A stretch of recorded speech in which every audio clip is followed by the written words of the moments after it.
Within northern India you have New Delhi, and within New Delhi you have the much older Old Delhi, and within Old Delhi you have Chandni Chowk, and within Chandni Chowk you have the Shani temple, a Hindu temple.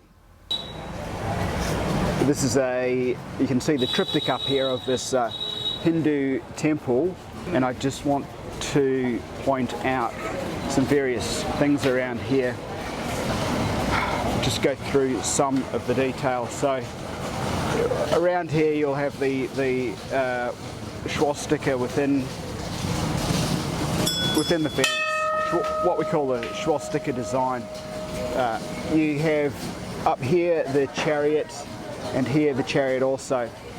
As the people are entering, they are ringing the bells, and just one of those things is that. So this is the god right in here. I'll try and pick it up with the changing colours there.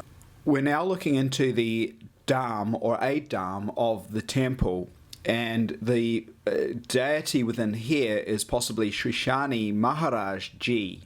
Now this is the Shani Dev temple. Now Shani would relate to Saturday and relate to the planet Saturn. And let's just note right now that above this dham, this abode of God, we have Surya Dev, Sri Surya Dev, the sun god, also with the chariot. And Surya is also known as Ravi. Ravi is the basis for Ravivara, or Sunday within the Hindu calendar. There are further Hindu gods attached to this temple also. One of the Hindu gods, and you can see with the lotus in here, you have the central pillar on the lotus right there. Now just pulling out,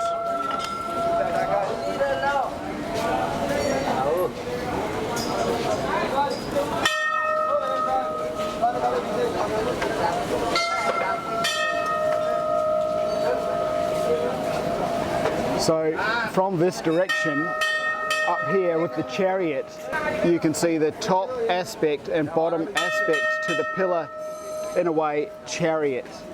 So I hope that's reasonably plain to see, that you have Surya, the Hindu sun god, within the pillar right there. And of course, with Christianity, you basically have the same thing. You have God travelling in a pillar. At one stage, God is within the burning bush as well. So you have the foliage within that bush that's a pillar-like in a way also. I just rant a bit along the lines of the Bible, just within Revelations and within Ezekiel's vision you have the throne, and then about the throne you would have the 4 fixed signs of the zodiac. About the throne you would have the 24 participants, of course relating to the 12, just like Jesus at the Last Supper. And then of course at the Last Supper they talk about going into the house of Aquarius. The throne of God would be in the centre, of course, of the zodiac, if you will, and that's where the sun is. You know, this is the sun god aspect, although there would be an interdimensional aspect to this, but the sun god aspect within the Bible, that for whatever reason, the anti-Christian types, they have an aversion to this. But it's a beautiful thing that ties in with Hinduism and other religions and so forth. As an aside, I'd just like to point out with this image that you have that plane right there, and you know this image was inspired by the writing within the Bible, and that with that plane you have the sort of throne above, or the participant above, and then the creatures below, and you can see that in a way in this depiction also.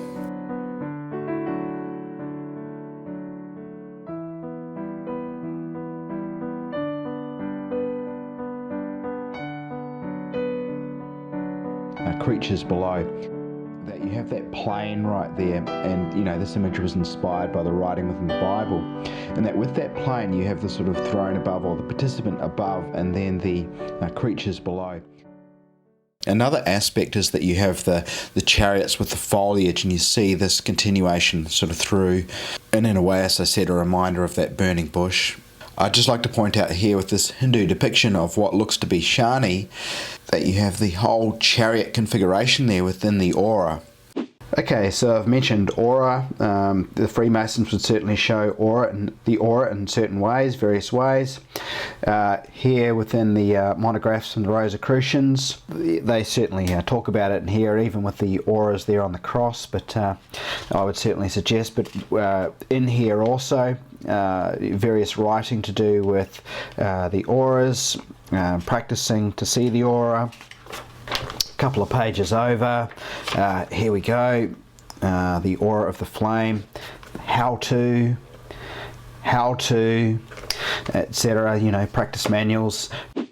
On the subject of the magic ritual scenario, greater scenarios, whether you have, don't get caught up in the numbers, as I always say, whether 3, 4, 5, 6, 8, 12, numbers up from there, no problem. Don't get caught up in that. So you usually see the energies going into the center from various chakras or the hands, but also you would have the scenario with the circle as well and going around the circle.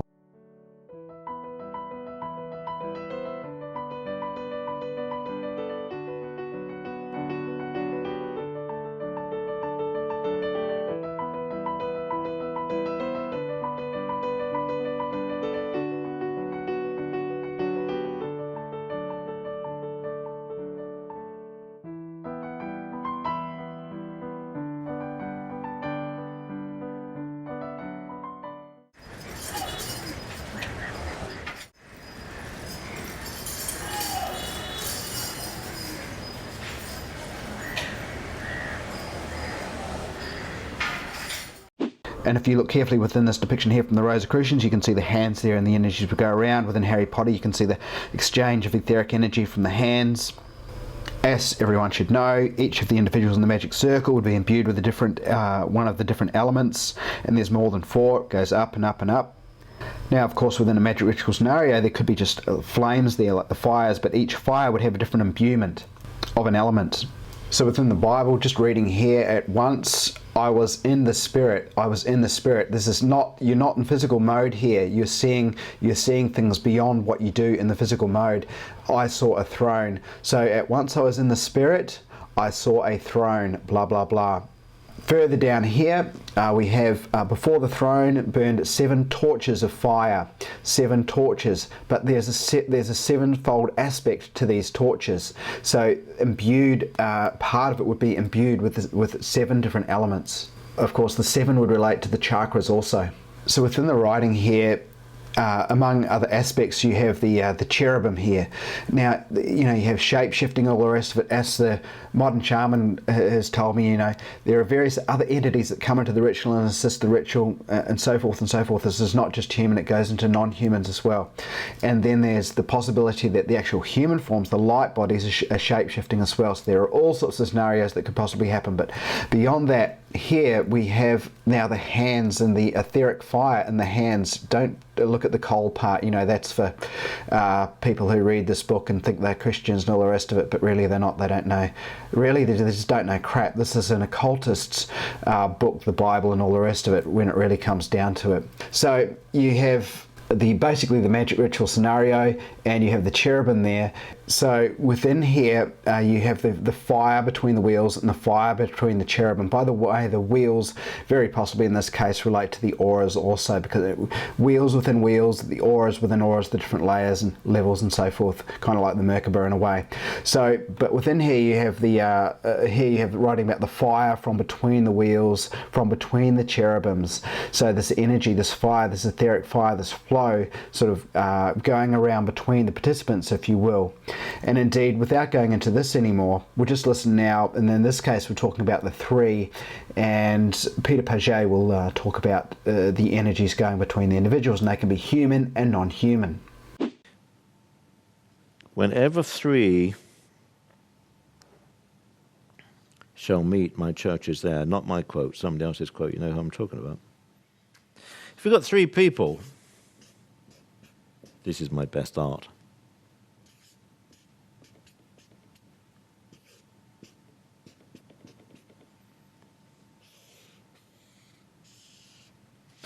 Their 3 beingness, I'm not even going to say mind, brain, I'm just going to sort of invent a word. Their actual being, your being, is at any one time both receiving and transmitting energy. That energy interacts with the people around you. As you are all sitting here, you are to a degree in tune with each other, I would hope. You seem to be in tune with each other. Hopefully I'm in tune with you. And if you take 3 people and you put them in some kind of proximity to each other, physically, within about 6 feet, they will be interacting in their energy fields. This is referred to people in very general terms as aura. An aura is a series of density lines in energy, like a magnetic field, which extends around all things. Now, we're talking plants as well, we're not just talking mammals. Indeed, you know, some crystals have auras. If this person is transmitting, and that person here is picking it up and transmitting, and this person here is picking it up and transmitting, can you see that you've got a cycle that is then amplifying all of that energy? So by having a minimum of 3, or any function of 3, 3, 6, 9, 12, you are going to have an amplifier, just like this box of tricks back here, which is operating the mic, which I'm not using. You are going to amplify your intent. Further within the Bible, within Ezekiel's vision, you have basically the chariot throne, the aura around the throne, various aspects, the seraphim, the 4 fixed signs of the zodiac, and of course the sun god in the center of the fixed signs of the zodiac, in the center of the zodiac.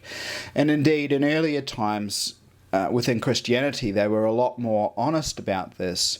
The Bible is obviously an almost infinitely complicated alchemical text, multi-layered, written by either an occultist or occultists, be they human, non-human, or a mix of both. The rich mix of the Bible reminds me of the rich mix of the English language. The scene described in Ezekiel's vision, I would suggest, is more of an interdimensional scene. And I keep talking about, and in a way, interdimensional scenes within occult practices also, brought about by further entities. And indeed, if you look at the images here and within the aura, you will see various sort of forms formed. And I also talk about this with architecture. Now, just as the Bible dances around sacred geometry and various numbers in an occult fashion, this happens within Hinduism to a certain degree also. And indeed, as far as Surya goes, Surya, the sun god, has 108 names. I'll point out some interesting observations from these names. One name is Riksha Chakra Chara. Translated, this means the one who moves through the wheel of stars. Another name, Pushkara Shah, which means the lotus-eyed one. Another name is Luna Takila Daitya. Translated, it means the destroyer of all demons. Urya Vaya Bavarupayukta Sarathi, which translated means the one whose charioteer has a form without a pair of thighs. And this one is very interesting. Udhat Kirana Jala, which translated means the one who produces a lattice of rising beams of light. Isha, the Lord. Up here you can see the auric space, greater auric space with the famous 3, and then in a way the pillars of Jachin and Boaz, the auric state, with foliage depicted around the mage in the centre, if you will. Further up here, another kind of mage reading a book within here. There's a few themes on this temple. With the lotus here, you have the fire, water, sun well configuration.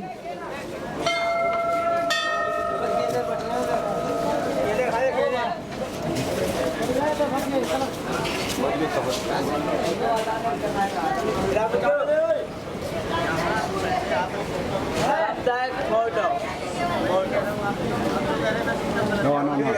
Now, on this temple, you have the theme of the bells, not only at the front but also at the sides. From the 2012 Olympic Games you had the bells, and I think there's a whole lot to this as far as things astrally go, as far as the sound, as far as the forming of the bell in a light form.